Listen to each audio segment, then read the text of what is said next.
abusia mame ama wakwa banene just na baba piem wo ha sei no dia no odin enne asem kese franka ensi so na baba piem ofidiem ha sei unim se be me bia sho be bi bo so be ware no ene na kototo awade ho niama be ma na sesa niama ne de kwakoyo ba foforo ho ade asan so e de pentua ne niama ne madwetwa ba yi ama moja esani oba ne nyemoja ketwa obayi moja ehwe kunye moja ketwa busua den na esi den no ba na ye enu nti abema no etumi edi na ewuse ye nkonye konkoti asem ne munchire mafe ye ba ne aka echi wo bia no me de ababe kan ewusua ye nkonye konkoti emwa oba ho te sai e pa choboko ya no abi wa no wate okay ye fra o sai mawura e pa che frame Joyce Boating Ufri hin e ba oba Joyce. Mifrata so. E ho na ufri ana e ho na wote. Pacho ho na metie. Na ufri hin. Pacho mifri so menya. So menya. Na dia na de oba asantima yi mu. Me pacho asantima mu de me ba se me be ye adwuma. O be ye adwuma. Dia adwuma na o ye. Pacho mbesua adwuma mbesua ade pam. O besua ade pam. Ti o wie na waka. Pacho. Yo. Watutu adafie so afri so manya abepia santemai mu ena wie wo na nakrobia me ne matiefo ne mabedwafo anim di asem ena oba Joyce hye wasem nase se be ya ye betiase di ene de waba ye nim awie papa mpacha awie de boko na 96 ena mi hu abrantie bi e wo krofrom e fra ne ya akwaten 1996 mpacha na akushia ya akwaten mpacha to aso ana mene ne tnae ntim ne tnae ni be 1 year na ode ne ba be ma bre me se akola na ma me di akola na ma ne se menhwe onhwe no nti se me ma bade a na menye no na menhwe no ana me gi akola na me ne te anche be 2 months 3 months me wo fia na efre na me so ma pon me ho a me pamade me ma pon me ho a me pamade me te do praprem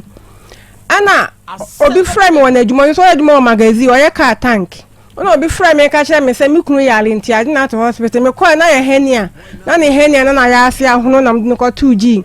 afre na ne ye papa kofo aba foforo na odi insurance aba nti na wonya bi nti ma ye no operation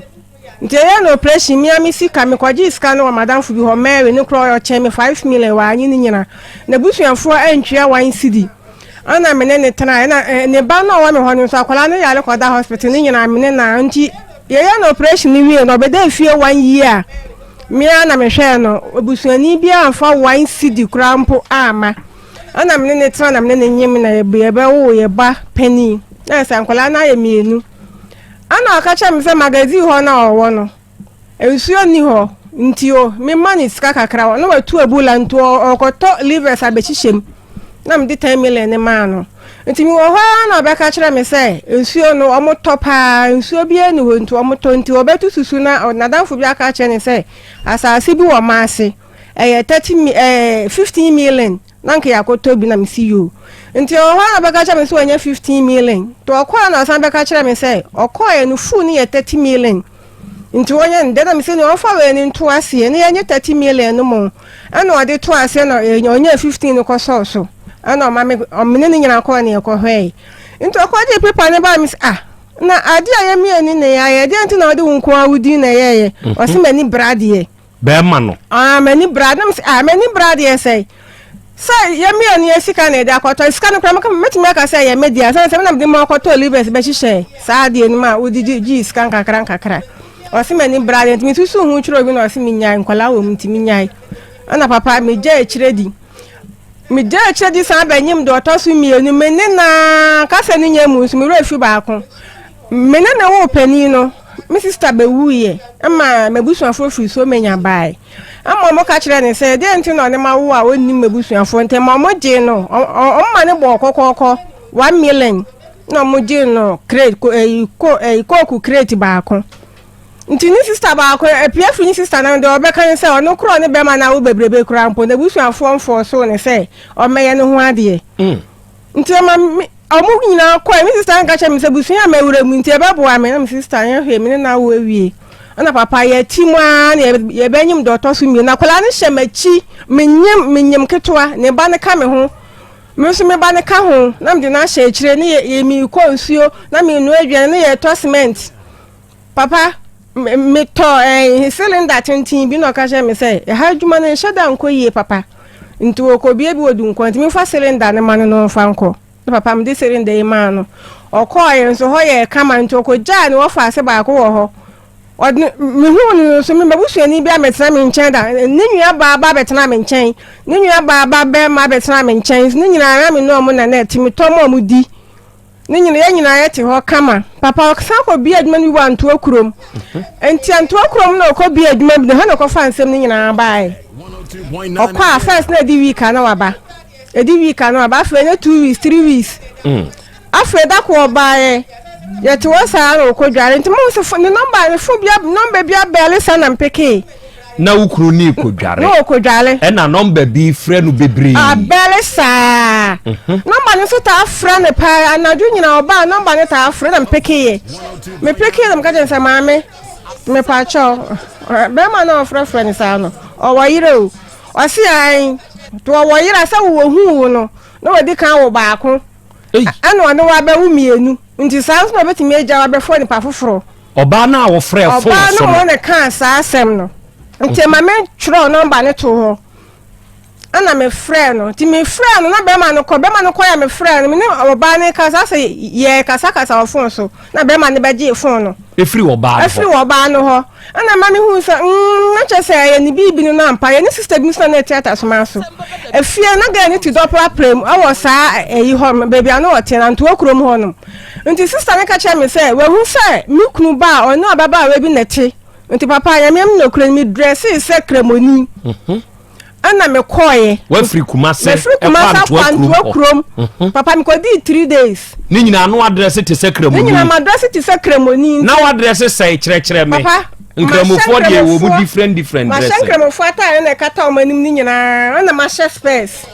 ni madam fo ba ko na ko ti ye hye da hu manim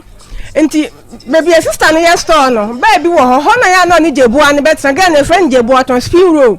o want to akurum enti mitita ya hu ga enti mi share da video wo mu nyina baby no mo ko ba ga ni chi spin roll enti edra no papa na ma kwatete baby ga ni di spin o de sam no to so na be ma na fadua na wo twi ma no ukru na etwi papa no wo twi ni nyina na mi video nti wo ho afa de scam me bia na friend ka chance papa face cabra me na nkola no mbedidi se wonye scam ma be fa wo ba no na nka me ne wo wudi emienu no me wadwuma ma no oba na se wo he na wa mafie ka se ne nyamus no me hu no tikuro fro ye tu ne ma ne betena me nche wo do prapra nim ho ho na me ne nete nti oba adwuma mo no se wo ho na ka chro se frege no ena men si fie wo ba matwa wuti na me de a kyerɛw ukru na ka sa kyerɛw papa adwuma mu ho to oba ye na dwo so be se enema ho nti mama nkasa ho na me suma obi so onko fa police formula na asata me so ma bie police station wo e life ho ga no koye na police fo ni ho na me ja no ko nti okọ na me koye case wo rage e kan say abrantie bia me ne na wo wa ba be threat me e wa adwumam na mo ka cha me so ba me frɛ no papa nyumra be ye 9 me ne nkola no hyede ma na obebo me sam dem nim se bia obeka asa na wa kan no kwanti bibia sentimi nsi obebo ma me bie obefa nkola na koma ni sister me se me wu ya no o ba be fa wo ma no nkola na koma wo sister me fa nkola ne mo o de ne ka ho me de ne ka ho me ka cha so on phone no de be ma no nko san so da kola ne blame no 2 years ma hwa kola na ma kola ne nya 12 years nto on fa ne de no nko papa sa wo ba no no de pentoa hye ne boto ma ba me su minim o de de ai pentoa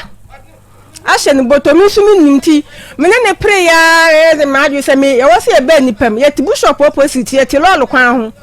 nti e ba sa na me ne prayer na e be gina lolo kwan papa no de mi ti ahye na motuom sam de mi se be na sa tam so makwa shaweg e be sin na mapampam ha enfu e be sin na me ne wo ka sei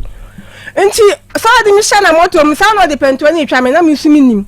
o de pentoa ni hye nim papa memfi nyina aka ho nya manim nko a memfi nyina aka ho no de pentoa ni twanti bishop security ba ko no di minika e ba be patent no shatale hwati to ba mi se no ana mojaye na tale ni nyina hu no e dwesi wapra o kan se me pra na be man de hwim no dan na me so maka na moto mu wa ha to no ne ba be ma na me ne ti na kola na fa me fa dropping na me ko to fa nchembra hospital no what the pentwani to twa he twa ba fun ho me ha hospital twa ni pictures no o de twa me ha na me mfe ho max na da so buhoi no ko bi na ma medro na ya kakra pro bi na ma medro na me dia ya se e ko kakra ha aha nti to ya sa me kwada hospital mo ho na number omo pimpam ye menu gusu se ya omo pam a me fra krampo de omo som a papa de panen som na me hu sa ache o de panen som na me hu sa ache nti mo ho a be sa man se ma ho nti sa ma ho na ite sa fish o nti obi na ma medra me dia ya nyame adom se ha no e ko kakra na papa ka sa ni nyam da hospital ho no ga na san fra ka chen so nim sama no be ya din se ya nkomma ne sekan ga na wakonya no wanto akuro na wakonya na nto akuro ho na ton spin roll no e na wo da hospital a ya prepare no ka kire me se onim sama no be ya din se ya nkomma ne sekan man de be wo na ma me hu sa na che se oba ne na ma ne mpentoa ne de baaye no nti e ma ne koye nsem wo dwane nkra ne yehu no ka che me se so be hwa nkwala na jesem de na ko wadu na me bo modin abaye 3 months na mde ko wadu ho na aka ache na danfu bi se an wadu ho na mde no ko e na obi aka ache ne se opa ska na otwia na du ba bia mo wontwia wadu fo ntimi nya na hwe na danfu na ko ka che na otan be bo mama ne ntida sam no wane nsam na mko na ko ka che se na be ma na aka mate ntu na ko ka che me se minya din ntimi ye din abaye 6 months wan first kana ama na omde no ko court good omde no ko tin so nye ska ko fa lawyer ne ba ne tra me nchen 1 year wa ma ne 1 cedi da kola ne maame ne be fa kola ne ko nsa tam na kola ne kura ni mo maame ona kola ne maame be fa kola ne ko papa ma transia Roman sister bi water man school ona ye Roman sister me ko bo so se je se nya hwe je se nya hwe da bia kola me nu 10 cedis bu so me 3 million ana ode man kola ne ba ye ba pani awie school me fra ka cha me se wono de oni baby a ye fra ne blessing akola ne kola me nu ba kukura ne watu ni to ka cha me se o maame ewu nto de ne ba pani ne to o maame se ne pa we wudi me si yo mate ana ode ke to so tu ni sister se fra ne koda na me se akoda na se kire so na ko hwe asia na se an koda na ye de akola ne to ye nsuo bi din ani sister na ye de akola ne to no ye di ni sister ne to obi ni pa na anwo se o kan ni pa ba ya na me se da bi se nipa na anwo de me mama mfa me band na da chi bia kola na ba bebo me beyi na me kan se be friend Mary na see you the besi na nyina ye fra kola no Auntie Mary nti Roman sister no ya se ja chire di 3 million bo so me to da kro mfa mo de ka 48 million e court ti me ka cha Roman sister ka cha me se nya hwe fanisa ye na panin de be wie Jesus o mo ba ye mock na me fro se papa pa chon kola ne ba ye mock mo so mo ye mock 6 nti meme fa 4 nti nso ba twie 2 ba ko ye 30 cedis se nna na papa o this kan be ba minim mia na me ko twie ma de ye bibia kola ne wie school na me fura ka cha papa kola na wie school ye nde o se me na menya me ba na me ba wie school me pa me ma nko school me pa me fa nko sua adwuma na papa me ya me di ma kola na nya na kola ta time me ne ka sam di to speaker nti akola ne ti di o papa kan ta akola ne suya me ka sha ne se onya school ne de obeko papa me na me di akola ne ko school ni bibia me na me di akola ne ko school be sine na eda no Roman sister ne kan me ka sha me sister ne da na ya ye ne wase an nya hwe obe ma obi anyina ye di adanse ye baby ye da na obi di adanse sem ni mienu na ye da no nti ba ya 3 weeks ni me kwaye bi wo honam se da bi ma me mfa eda ne we e watimati mase adwuna se nti me kwaye wo hono na me se da bi ma me mfa ho na me nkɔhwɛ ho kakra na me kɔ ho ache papa me kwaye na bra bi tim ana me bom na obae nti obae me san papa mpa cho ho na de ha ma o se me dan na me san se wo dan no wata na o se da bi mi wo fa na me se wo fa nni nyan mo ma no hwan na ne ba no edin bi okobo em ka chen se din we de ebi ni ebusuem san se busuafo no minimum nyina ho na me frɛ be ma na me de two speaker na me se papa me pa chawo na wona wo de aha ma obi no o frɛ ya kwate na me de two speaker na boy ni gina ho na me se wona de ha ma wo se ya wo electrician tim da ma ne so wo nhwɛ so na me see you me san afro na mekate no na papa mekasha boy so mi ho ma me na mi video ho na mi video ho nyina nti mi video akwa akire ho no na mi hu sa abo 2 trip gu ho na mi sa boy say na abo ye o say me ofa so obeto adan no so na mi say okay o so obeto aso dia me pa cho so woni mi say me na ye dan no wa sim pa cho na mi see you say so no wale o pra me 2016 o wale 2017 opra wie ya opra mi wie na ga no kra anyim opra mi wie ya ga no wo ya no koye ga no ho ade eni ma me ne totoy so de baye me ho ade na gu ne baagi nto se sane ne makọ no no de koye ga no ho ade ye ono to ye senko de koye wo wo nyina mpo ne toy papa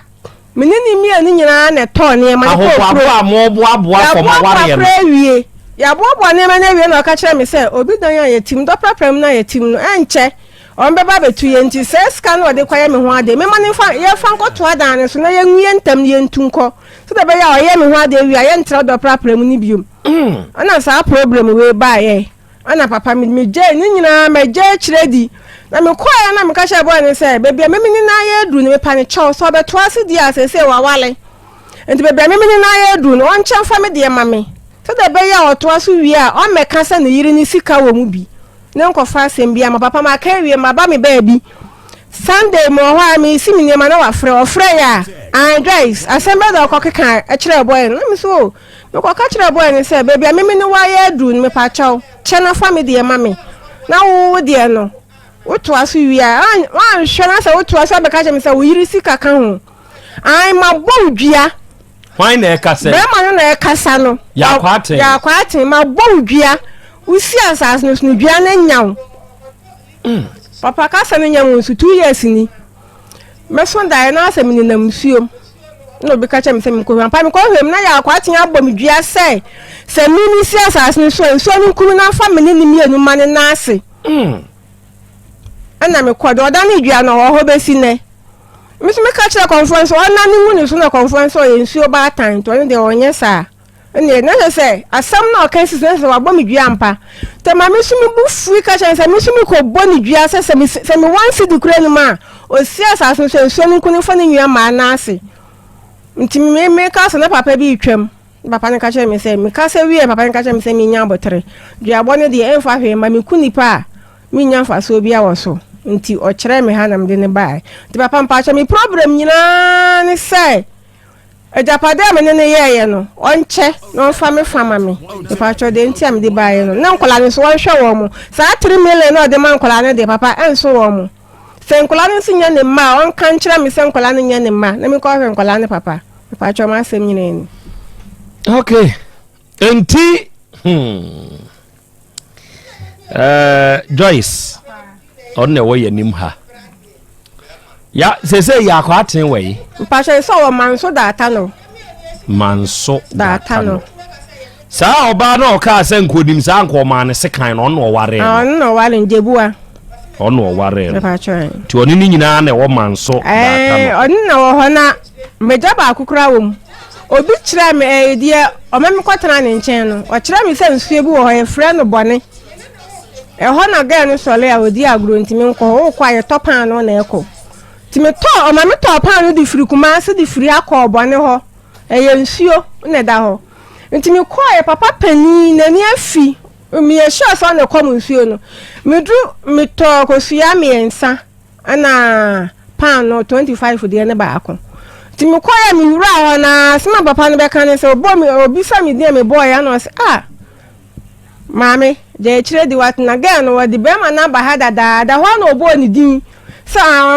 wa mane bayira kwa dwale aguso na ma be ma na di nti de meye bia nya ade a be ma no be ba me nche bia mu da na ma mi je chire di a odi be pramen papa pa 20 ma se ma nti me pa ne chow on hwe nkwala no sa 3 million no de ma nkwala ne de se de twato a 3 billion ne ba ye da be me kwa ba 3 months ne mi nsi court ho roman sister kwa san aka cha be 3 months 5 months ni o de 1 million aka ma na 4 million no de man kwala no atiefo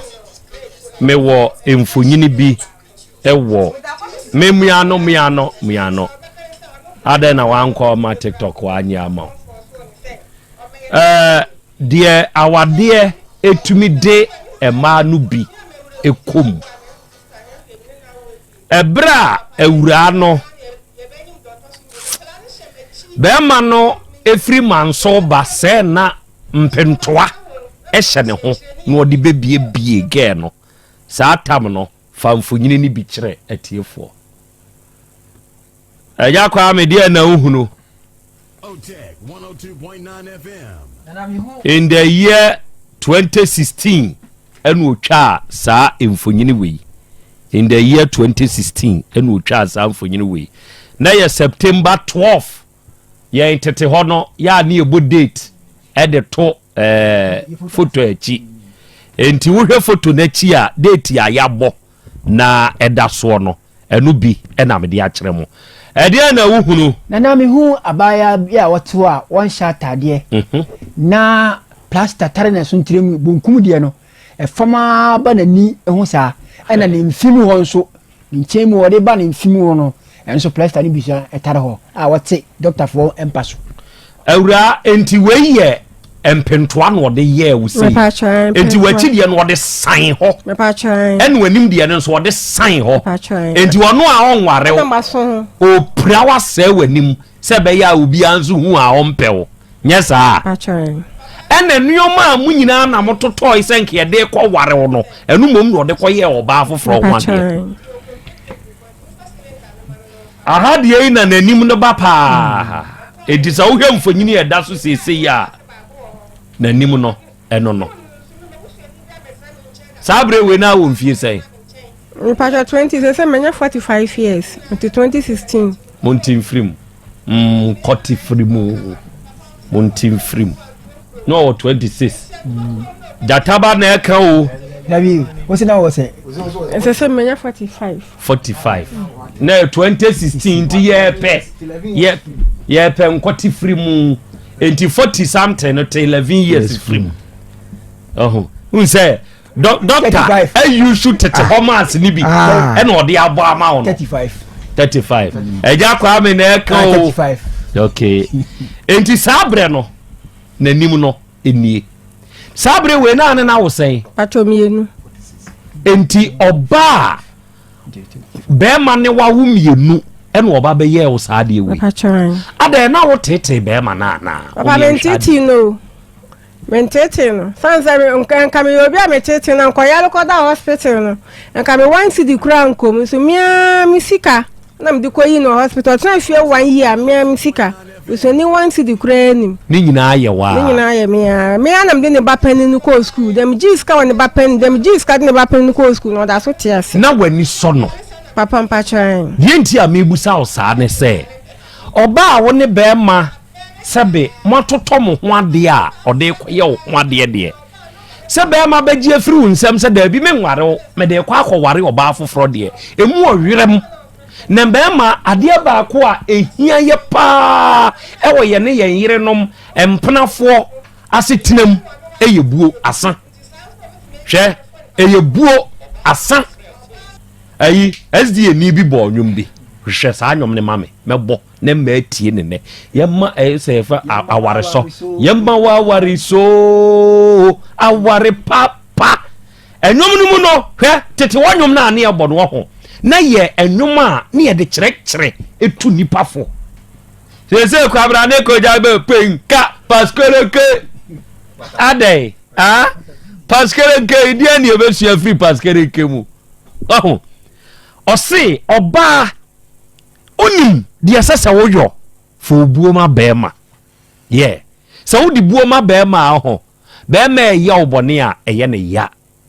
ye oba obuni kunu pa no emema maako na didamu a obuni seden kra still a obeye de obeye ba de obuni kunu wa ni die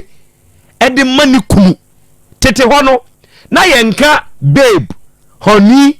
baby ne saa ne yenka wo so oba afre ni kunu ano ofre ni miwura no ofre ni se ni wura sebe obi yi obi wura kire se on na hwe wo so ni wura no on na hwe ne so no oba ma ne nso afre no mawura se babe ni honi no ebi babe mu no ene ye newu enti so oba se obre wo ho ase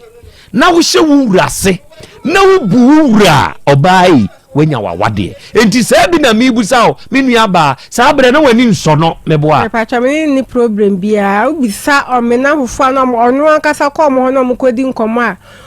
papa otim metim ne kupu popo utumi ne kupu popo pa ya mo bo ma mema na mo bo ma ni bi aha tobo choose your language or addiction tobo se woni obi kupu popo a mo mienu o na mo ba atwede no enti we no no ye den wo oni ni nyina tigina ko first na bo me nto ebo no course no am hu se kwa na course no bo na bebo mtimi ya ma adu se de obo me am ni begina na ya mie ni yakon na sabra no oye o sa hu se afedi atu ato entigina no ade na wan kan kire nze untumi nware le bio papa na mnim se de ya nkola ba yentam de na mnim se obesesa me kan ka che me se obetimi awale mienu ndi wo ye be ma obetimi awale mienu eni se nku bi kun no okay atiefo ensam ha awari mu nsensam munkuse se wo hwe awade ankasa ho o de oba ye ware no o se be ma na hyemani munyam aware ye ni munyam hyema oba enti oba so unya aware no bia de wahye wani munyam no onso ma na ni nwu odwumtuni bi nso boy o se mama ni nwu mama tamfo nsereme ewurade shaman mo ababa wa onona be ma onini wu mienu bo kokoko weni tiri so yakodi dwa yede koye meme ho ade a menu nyina na akototo asemu aba me na akofa mpena foforo wo manso wo ye ya asa neoma no wo sesa neoma no wasesa ko eno ode akwa ware oba foforo wa be prepare oba idi botro mpentoa wa be body atwitwa nanim yankopon na je no sa abre no na mom woni bremu wo woni asetenemu yeto asase yesi ujamia same de be chew pa de no enti fa me chefa e mame enunti enenna ewie ewura no ye nim ha sa oba ye Facebook ene ye YouTube ne so a edane a ono mo ka ho asem no sa dan no na eda so no bra Facebook ne so bra YouTube ne so na behwe ehun video ne ehun mfonyine no na emmoa mo emma munsumu hunu na afei nso de engine room enso aye ede afa ho no dan no enso emuno no akọ compound no kode ye fie no ya utwa ye no nafa enoto so okay ehonie yakoshe video no aba ebusia me wo efutu kakra bia me pesa wo de tu kotokuom eba me ni nyina ne sese eba wa awari mu a niama titiwe hu hia ejidie obuo na hobrase se uni obiti uni be mate na uni obati na se wan sa niama me mabobo so yi wan hwe mu bia fa nkyere na awade na enya de mu be ye de o sa obra ho ase o se udi obuo e ma opatena no afi so beji na di ebusia sa semwe ya sama anu odin na ansa na yedi anu betum no dise be ma ne so ba no so ba be cheche ne nsem ebia na ne obayike no kram ewom ebi so ana ntro eno ocha enti yentumi enka ho asem bebre yentumi nka ho asem dise be ma ne ba no so ebe cheche ne nsem ebusia tamchuku meshobo da sene be ma ne be kan yesa ofidie hase ya nia ode enam bia no meshobo se me ba be dan wo se ne be ya obehu ne ekoba ya mma be ma ye etu sana mo ebusia like video na share na subscribe aha eda so emergency gara tv midino na na akosia de ba ebusia da sene mesanso ene mo share makam. Have you ever tried to buy something online only to get scammed, or have the seller waste your time? Or maybe you're a seller who spends hours preparing an order only for the buyer to cancel last minute? We get it. That's why we created Copland, a simple, secured marketplace designed to protect both buyers and sellers. Copland is here to end their frustrations with a reliable solution. Our team noticed that a lot of people are either being scammed or losing valuable time and resources due to unregulated marketplace practices. So we built Copland to tackle this problem. So Copland uses a secure payment method known as escrow, which keeps payment safe until both the buyers and the sellers are satisfied with the transaction. Here is how it works. When a buyer orders an item, the payment is held securely, meaning the seller doesn't get paid until the item is successfully delivered. The seller is notified and can accept or decline the order. If accepted, they reach out to arrange the delivery. Once the item is delivered, the seller marks it as delivered. So from there, the buyer has 48 hours to confirm they are happy with the product or to request a revision if there is any issue. When the buyer is satisfied, they accept the order and the funds are therefore released to the seller. If no action is taken within 48 hours, the order is automatically marked complete and the seller will be paid. Copland is here to build trust in online buying and selling. With our escrow system, both buyers and sellers can feel secured, knowing their time and money are protected. So why not try Copland for your next online transaction? Visit us at www.copland.coplandtechnologies.com.